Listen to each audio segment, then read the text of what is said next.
لا الہ الا اللہ پڑھ لا الہ الا اللہ۔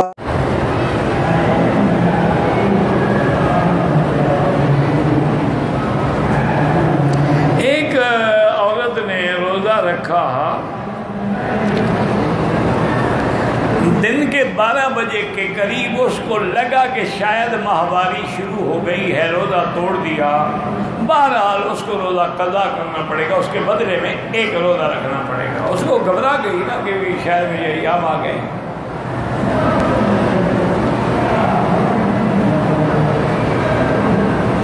ایک آدمی نے اپنی بیوی اور اس کے آشنا کو قتل کر دیا ہے، دنیا میں تو اس کو سزا قتل ملے گی، باقی قیامت میں اللہ جانے غیرت کی وجہ سے معافی مل جائے، ورنہ ہمیں قتل کرنے کا تو حکم نہیں ہے۔ عورت نے گناہ کیا زنا کا، تم نے اس سے بھی بڑا گناہ کر ڈالا قتل کا، فائدہ کیا ہوا بھائی؟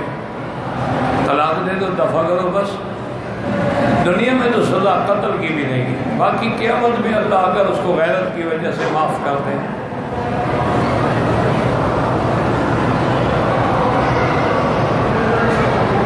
بہرحال گزارش یہ ہے کہ اگر کوئی عورت طلاق کے بعد عدت نہ گزارے تو دوسری جگہ نکاح کر لے، وہ بالکل حرام ہے، کوئی نکاح شکا نہیں ہوا۔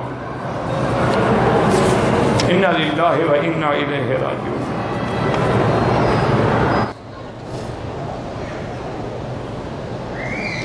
اگر جمعہ کے دن آدمی نے غسل جنابت کر لیا تو وہی کافی، ہاں وہی کافی ہے۔